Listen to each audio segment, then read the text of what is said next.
The star market of Pharos 6 was alive with light and sound. It was a place where hundreds of species met to trade, argue, and make deals. Every corner glowed with bright colors, from the red banners of spice merchants to the blue signs of ship engineers. The smell of oils, metal, and cooked food filled the air. To most visitors, the market felt overwhelming. To Kai Arun, an Earthling diplomat, it was a challenge he had prepared for. Kai was not tall compared to the giant aliens around him. He wore a plain brown jacket and simple boots, carrying nothing more than a small travel bag. His eyes were calm but sharp. He walked past jewel stalls, past weapon displays, and past rows of drones shouting prices. Finally, he stopped before a podium marked by a silver spiral spear. This symbol belonged to the Amazara Warrior Guild, one of the most respected and feared groups in the galaxy. The guild clerk behind the podium glanced at him. "What business, Earthling?" "I am here for the transfer contract," Kai replied, lifting his hand to show an identification chip. The clerk scanned it, frowning in surprise. "You want Lot 7? That is Nixa of the 7th cohort. Her debt is large: training, armor, medical costs, and ship repairs." "The fee is high," Kai nodded. "I understand." Behind the clerk, standing silently, was Nixa herself. She was tall and powerful, her muscles shaped by years of battle. Her matte gray armor looked plain, but it was reinforced with energy plating. Her black hair was braided tightly and her eyes were as sharp as steel. At her wrist glowed a thin lockband, the mark of a binding contract. It meant she owed service until her debt was cleared. Nixa studied Kai without expression. To her, he looked ordinary. Too ordinary for the strange act he was about to commit. The clerk spoke again. "If you pay, she will serve you. That is the rule." "No," Kai said softly. "If I pay, I will free her." The clerk blinked. "Free her? That makes no sense. You would waste credits." "It is not a waste," Kai replied.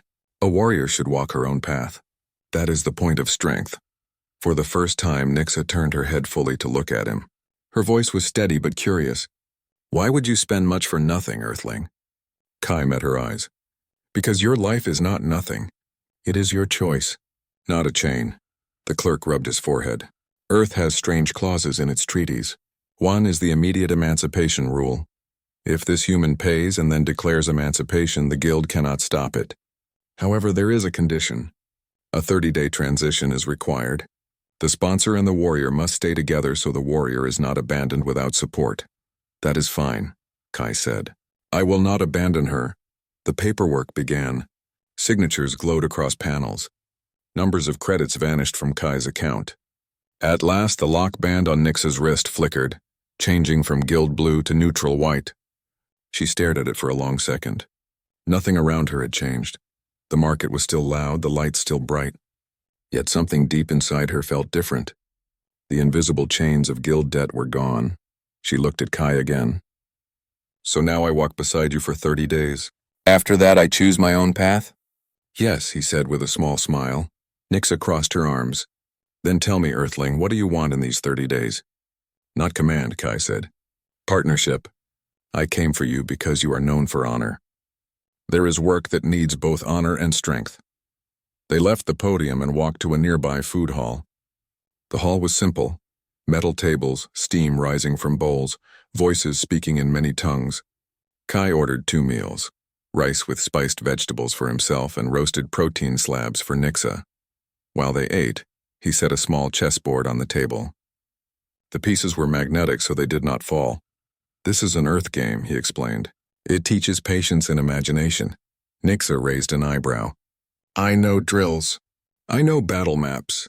But a game is unusual." "Try," Kai said. They played. Nixa moved boldly at first, like she was in combat. Kai countered calmly, showing her how traps worked. She lost a few pieces but did not grow angry. Instead, she leaned forward, studying the board as if it was a battlefield map. "You are careful," she said. "You move pieces to protect, not only to attack." "Yes," Kai replied. "Sometimes defense creates the path to victory." Nixa sat back. "I see why you brought this. You want to fight a battle that is not with blades." "Correct," Kai said. He pulled out a hollow slate and placed it on the table. A symbol glowed. Alon Cartel. They run schools and work programs. On paper, they look fair. In truth, they trap young workers with contracts full of hidden fees. Once signed, they cannot leave. It is slavery in another name. Nix's jaw tightened. I have seen such tricks. The words looked neat. The cage is invisible. That is why I came for you, Kai said. You know honor. Your record as a warrior will make people listen. Together we can show the truth. Nixa looked at the hollow, then at the lockband on her wrist. I am free now. For 30 days I owe you nothing. Yet, she took a breath, I will fight beside you. Not because of a contract, but because this is a battle that matters. Kai smiled again, this time warmly. Then let us begin. They finished their meal and packed the chessboard. The star market outside was still noisy, filled with lights and voices. But for Nixa, the sound seemed lighter now. Each step she took felt like her own. For the first time in many years, she was not following an order. She was choosing her path, and though she did not say it out loud, deep inside she felt something new, something close to hope. And next morning, the violet sky of Pharaoh 6 was still dark when Kai and Nixa sat in a quiet data library. The library was built of glass pillars filled with glowing streams of information. Aliens walked silently between them, searching trade records, maps, and law files. The place felt calm, far away from the noisy star market. Nix's eyes scanned a display that showed shipping routes of the Elan cartel. She traced the thin blue lines with her finger. They are everywhere, she said. Outer rim systems, poor moons, even stations near trade hubs. Each line is another chain. Kai sat across from her, typing into a console. He pulled up contracts and read them line by line. Look here, he said, pointing at one clause. They promise that a student can leave the academy within 30 days if unhappy. That looks fair, Nixa said. On the surface, Kai replied. But look at the small print. If the student tries to leave, the academy demands repayment of training costs, housing fees, and a disruption levy. All these fees together equal more than 6 months of wages. No young worker can pay, Nixa frowned. So the promise is a lie. It says freedom, but the cage is already waiting. Exactly, Kai said. If we want to break this, we must show the truth clearly. So clearly that even the Trade Council cannot look away. Nixa studied the board of shipping routes again. She remembered their game of chess from the night before. In your game, when one piece looks trapped, sometimes another piece can open an exit. We need such an exit here. Something simple that everyone can understand. Parents, Kai said. Parents will understand. They will not let their children be trapped. If we gather enough letters, the council must listen. So they began their work. Kai wrote careful messages in clear language. Nixa added her soldier's precision, making each letter sharp and exact. Together they asked a simple question. Please confirm the process by which a student can freely exit within the first 30 days. The answers came back fast. Some academies said, yes, freedom is allowed, but then added long lists of impossible steps. Others avoided the question. A few admitted there was no real exit. Nixa laid the letters side by side like ranks of soldiers on a battlefield. Different words, she said. Same trap. This is the proof you need, Kai nodded. But proof alone is not enough. We must show it in public. They applied for a small hearing before the Pharaoh's Trade Mediation Council. It was not a grand court, but it was public and respected. The council chamber was a round hall with high walls of polished stone. Floating cameras recorded everything. Merchants, parents, and workers filled the seats waiting for the case. The Elan cartel sent a sharp-dressed advocate with a smooth voice. He smiled and bowed. We follow the law, he said. We give opportunity. Many students succeed, Kai stood calmly. We will test that. He placed 3 letters on the display screen. Each letter came from a different academy. He read them aloud slowly so everyone could follow. Then he asked the same question. Can a student within 30 days leave without penalty?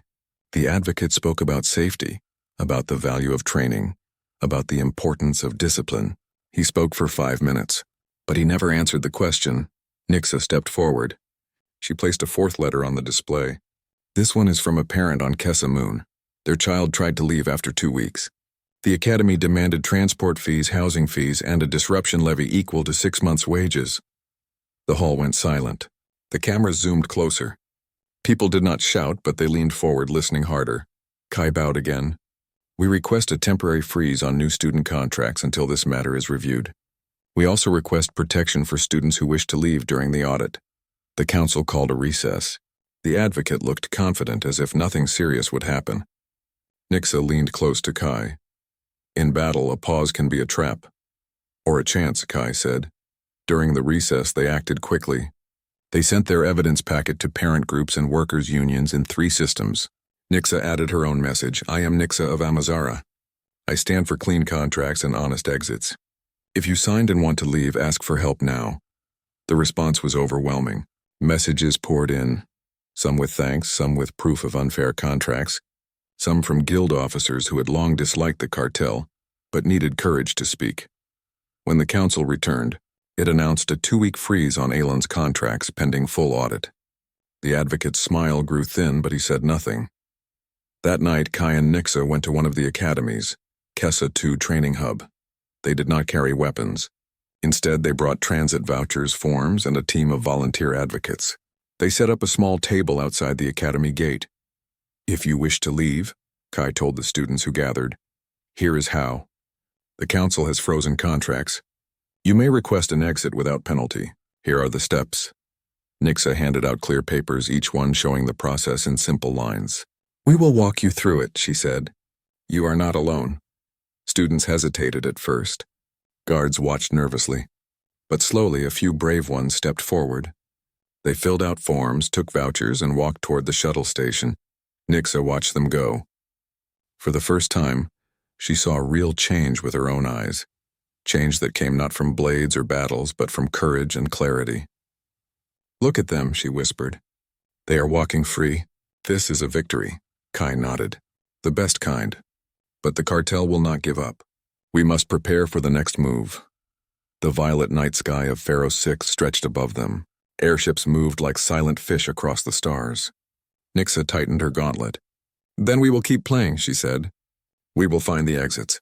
We will not let the cage close again. Studying contracts, tracing money flows, and questioning academy managers. The halls of the council buzzed with tension. Every news channel carried updates.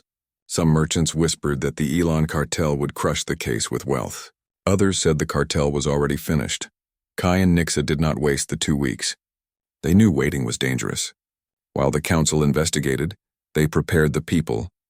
In a borrowed office above the market, they worked side by side. Kai drafted templates.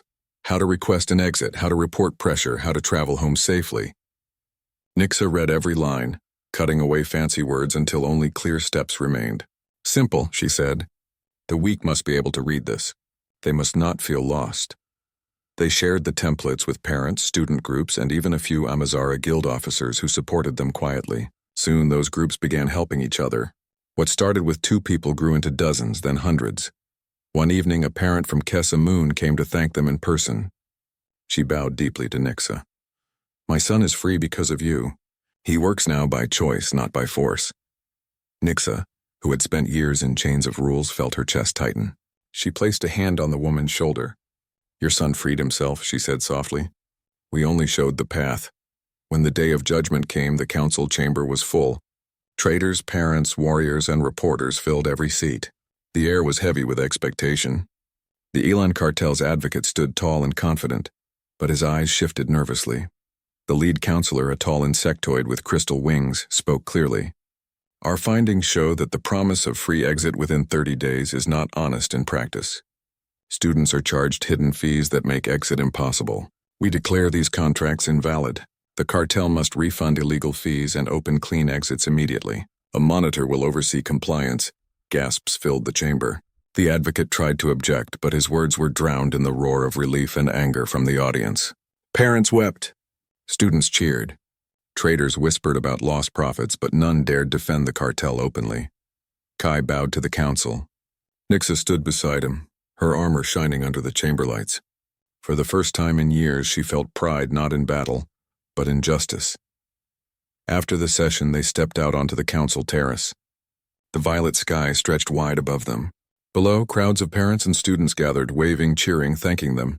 Kai smiled. The council has spoken. You are free now, Nixa. Our 30 days are over. Nixa looked at her wrist. The lockband, once a mark of debt, had faded away completely. She touched the bare skin where it had been. Yes, I owe you nothing now. Kai nodded. That is as it should be. But Nixa did not walk away. She stood quietly, watching the sky ships drift like silver birds. Kai Aron, she said, When I was bound, I counted days by orders. Now I count by choices, and I choose to return to Amazara. Kai's expression was calm. To fight your own guild? Not to fight, Nixa said, to heal. Some of our contracts are clean. Others are not. If Amazara claims to stand for honor, then we must change. Otherwise, our honor is only a word. Kai's eyes warmed. If you want help, I want partnership, Nixa interrupted. Not command. Together we can write a charter that any guild can follow. Clear entry, clear exit, clear rights. We will teach it as if it were a drill. Kai smiled. Then let us write a new drill for the galaxy. When they reached Amazara, the planet looked like a green shield in the blackness of space. The guild hall stood high on a cliff, strong and simple, facing the endless ocean. Inside, the elders of the guild sat in a circle of stone. They listened as Nixa stood before them, her armor polished, her voice steady. She told the story of Kessa Moon, of the council hearing, of the freed students. She showed the simple charter she and Kai had written. She did not accuse. She spoke with respect, but also with truth. One elder asked, "If we make exit easy, will we not lose discipline? Will warriors run when training grows hard?" Nixa bowed her head, then raised it again. Discipline is not fear. It is a choice repeated each day. If our training is strong, warriors will stay because they believe, not because they are trapped. And those who must leave will do so with respect, not shame. That is real honor. The hall fell silent. Some elders frowned. Others nodded slightly. Change would not come in a single day. But the circle voted to test the charter in 3 cohorts. It was small, but it was a beginning. Outside on the training fields, young warriors practiced with wooden spears. Their boots struck the ground in even rhythm. One trainee, her face still young, ran to Nixa. "Shield bearer," she asked nervously, "is it true? If I join a trial cohort and it does not fit, I can leave in 30 days. Nixa looked into the girl's eyes and answered firmly, "Yes, no penalty, no shame. Only choice." The girl smiled with relief and ran back to her line. Kai stood beside Nixa, watching the field. "Your charter is working already," he said. Nixa's lips curved into a small smile. "A warrior's destiny is not a chain. It is a path chosen step by step." Months passed. Together, Kai and Nixa worked across Amazara and beyond. They trained scribes to write clear forms. They spoke to guilds on other worlds. They recorded a simple video where Nixa read the charter aloud with 2 elders beside her. That video spread across the galaxy. Parents, students, and even soldiers shared it. The Elon cartel lost power. It paid fines, changed contracts, and opened real exits. It was weaker, but it still survived. Yet everywhere it went, people now asked one question first. What is the exit? In the end, that question became the strongest weapon. One evening back on Pharos 6, Kai and Nixa sat at a small table in the same food hall where they had first played chess. The travel chessboard lay between them. They moved pieces slowly, enjoying the quiet. Mid-game, Nixa set a clever trap and captured Kai's queen. He laughed. "You have grown dangerous." "Not dangerous," Nixa replied with a small smile. "Patient." She leaned back, watching the board. "Sometimes the point is not to win fast. It is to leave a good shape for the future." Kai nodded. "That is wisdom." They packed the board and stood. The market outside was still noisy, filled with voices and lights, but to Nixa it no longer felt like chains. It felt like a living galaxy, full of doors waiting to be opened. Kai asked, "Where next, Nixa of Amazara?"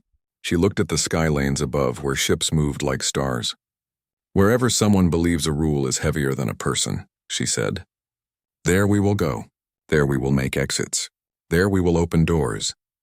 And so the Earthling who once freed a warrior Amazon did not just change her destiny.